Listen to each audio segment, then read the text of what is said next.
Welcome to 學街道，多謝收睇我哋湯圓爸媽的日本記錄。Hello， 大家好啊，我係湯圓爸。咁今日湯圓爸媽美食團又出發去揾食啦。咁今日咧就同大家去食呢個燒肉放題啊！冇錯，又係大家最中意嘅放題系列啦。咁今日咧我就嚟到身後呢一個炭火燒肉味覺園。就好似我頭先咁講，就梗係要試佢哋嘅燒肉放題啦。咁聽聞佢哋嘅燒肉放題咧，喺北海道裏邊咧，算係非常之 CP 值高嘅燒肉店之一。咁究竟有幾抵食，而啲肉質又好唔好食？而家就即刻同大家入去實測一下先。記得訂閱我哋湯圓爸媽的日本記錄啊！撳埋欄鐘仔就萬無一失啦。仲要記得 follow 埋我哋 Instagram 同埋 Facebook 喎，會有好多日常同埋另類資訊擺上面㗎。由湯圓爸媽主理嘅 Go to 學街道 Travel 正式上線啦！如果嚟到北海道旅遊有需要機場接送、包車或者訂製行程計劃等等嘅話呢，就可以上返我哋嘅網站 www.學街道 .com.hk 瀏覽詳情啦。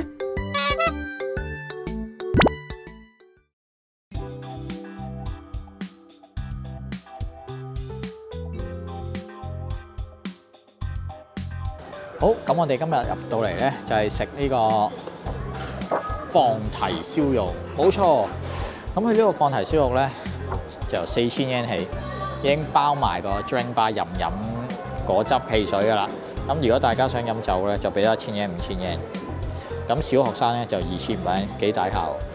咁4000 yen呢一個價錢咧，其實喺好多燒肉放題店都有做嘅。咁但係咧就未必係話好高級嘅肉。咁但係聽聞呢一間咧係性價比極高嘅，即係以4000 yen 級數嘅放題嚟講咧，係非常之高質、非常之好食嘅。咁我哋而家就即刻嚟實測一下先。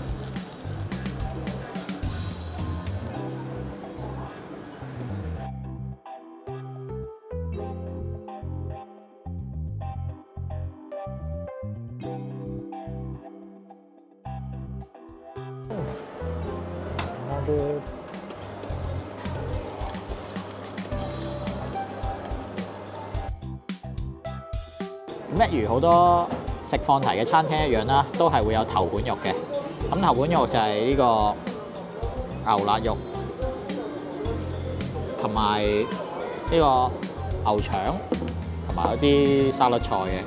咁我覺得算佛心咯。我哋2人份量咧，都係每人大概4-5塊肉到。咁牛腸呢家嘢咧就都唔知點數幾多條，不過都唔算好多嘅啫。好，咁我哋而家即刻嚟試一試佢頭盤嘅肉，睇下好唔好食先。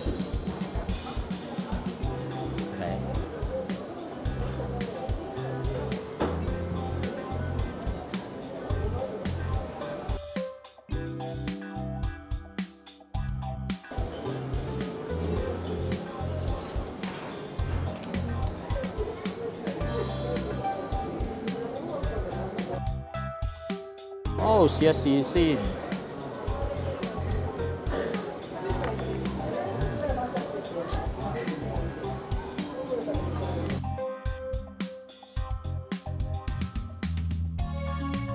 我哋極速已經食晒呢個頭盤嘅牛腹牛肋肉啦，不過咧就麻麻地，感覺上有啲韌啊，我覺得。即刻咧就落單試下佢其他放題嘅 menu 啦。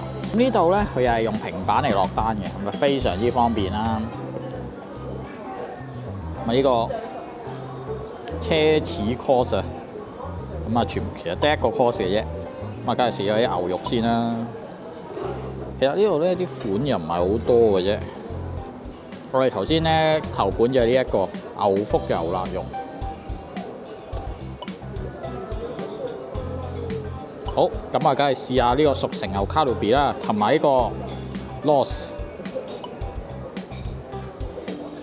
咁咧呢度可以自己揀調味嘅，咁可以揀鹽燒啦、醬汁燒啦，同埋少少辣。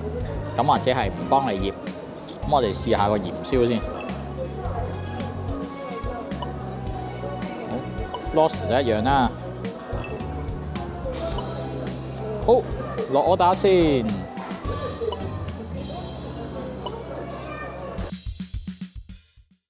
好，咁我哋啱啱點咗嗰份熟成牛嘅卡路比牛肋肉咧，就嚟咗啦。睇落個樣都唔錯啊，係嘛？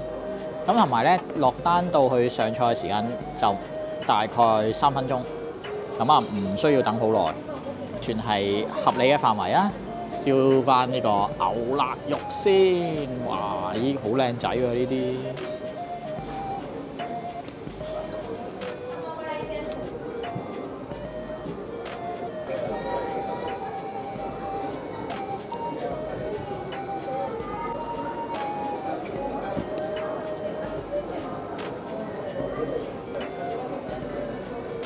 話咁快燒好啦，試下佢呢個熟成牛嘅牛肋肉先。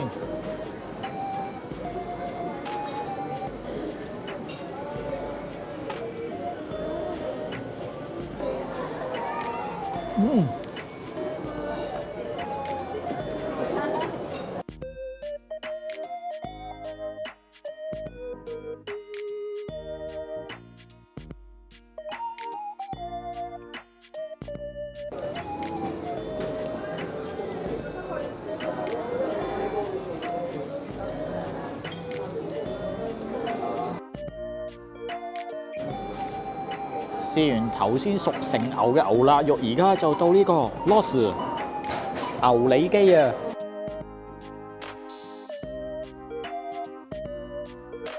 咁即刻同大家試試呢個里肌肉又如何先？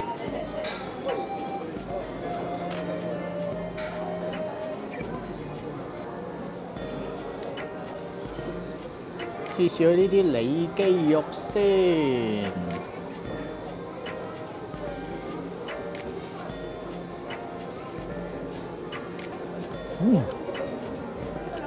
牛味重，但係咧都入口非常鬆化，正啊！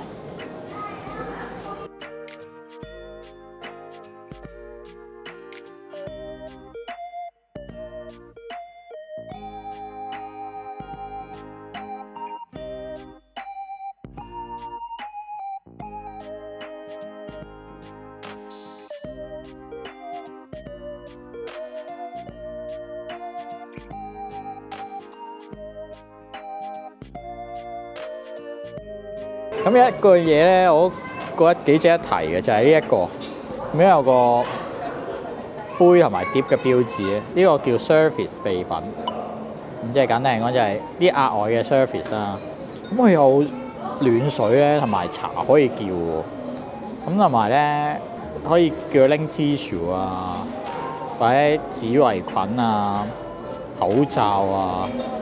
刀刀叉叉咁，你想要啲咩咧，都唔使直接同佢講，直接喺度撳下，佢會拎過嚟噶。即係交換個網啊，或者叫佢收嘢啊、牙籤啊，好方便喎。對於旅客唔識日文、唔識溝通嘅話咧，咁呢啲咧真係圖文並茂 ，very good。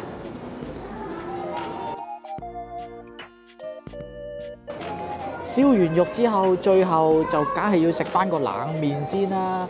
咁每一間燒肉店嘅冷麵咧，都可以代表到嗰間燒肉店嘅質素係好唔好嘅。而家即刻就同大家試一試個味覺園嘅冷麵。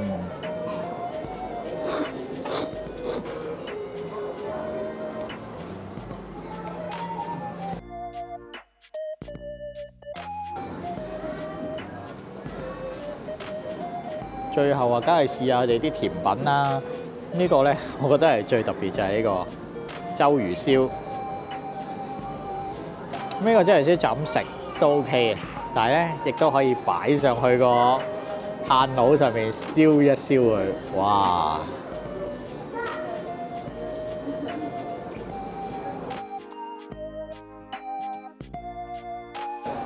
哇！喺烤完之後燶燶地幾正喎，熱辣辣嘅周魚燒。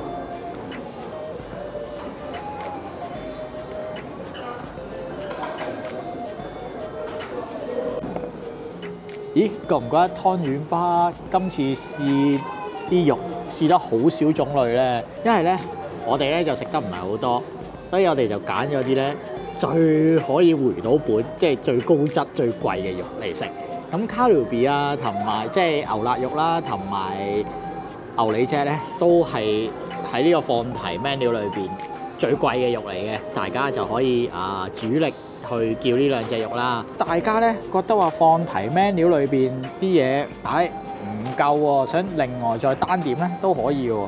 因為佢呢度咧都仲有啲海鮮啊，譬如俾啲唔中意食牛肉嘅人咧，咁自己可以單點又有魷魚啊、蝦啊咁樣。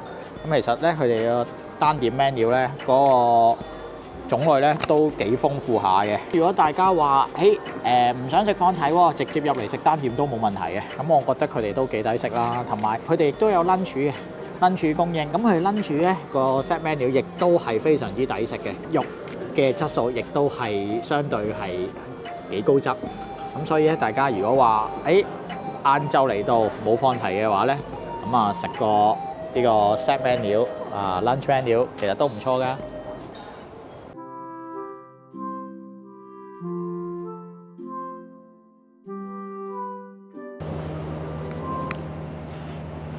同大家食完呢一餐非常之美味嘅燒肉啦，咁究竟點樣先可以做得出啲美味嘅燒肉呢？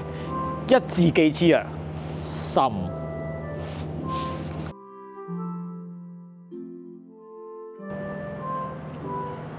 咁佢哋呢間味覺園啦，喺北海道咧有多間唔同嘅分店嘅。咁每一間分店咧，佢哋個 grand menu 啦，同埋放題 menu 都有啲咁多唔同嘅。咁但係我相信咧，咁多間鋪咧，佢哋嘅肉嘅供應商咧都係一模一樣。咁所以肉嘅質素咧，我諗咧都會係大同小異。但係放題嘅 menu 咧，價錢上就會有少少差別啦。舉例譬如，如果係響札幌站附近，即係市中心嘅分店咧，咁我相信咧就會比我哋今日食呢個4000円一位嘅價錢咧就貴一啲咁多嘅。詳細咧就大家就要去翻官網睇翻佢哋每一間鋪頭嗰個放題嘅價錢啦。但係綜合嚟講如果係好似我哋啦，喺一啲比較偏遠少少嘅地方嘅味覺園分店度食一個4000円一個人嘅放題，仲要連埋 drink bar 嘅話咧，我覺得佢哋嘅肉嘅質素咧真係非常之 good 啊！咁學我頭先話齋啦，除咗頭盤肉之外啦，咁我哋試咗咧最主要嗰兩種肉就係一個熟成牛嘅牛肋肉啦，同埋牛脷肌咧，咁我覺得咧都係非常之美味可口嘅。如果講話4000円呢個質素咧，冇得彈。當然，如果大家話想食啲更加高質嘅，咁當然個價錢就唔會話喺呢一個價位度揾得到啦。最後，我哋呢個 Go to Hokkaido Travel 正式上線啦！如果大家有需要響札幌揾機場接送或者定製包車嘅話，咁就可以上翻我哋嘅官網www.hokkaido.com.hk 瀏覽詳情啊！咁今集嘅介紹就到此為止啦。如果大家中意我哋呢條片嘅，希望大家俾個 like 支持下我哋啊！如果對我哋影片或者頻道有任何嘅意見，或者有想我哋介紹嘅地方嘅話，都非常之歡迎大家留言俾我哋噶。如果想睇更加多北海道同埋日本其他地區嘅旅遊資訊，咁就唔好唔記得訂閱翻我哋湯圓爸媽的日本記錄啦。Thank you，多謝晒大家，下集再見，拜拜。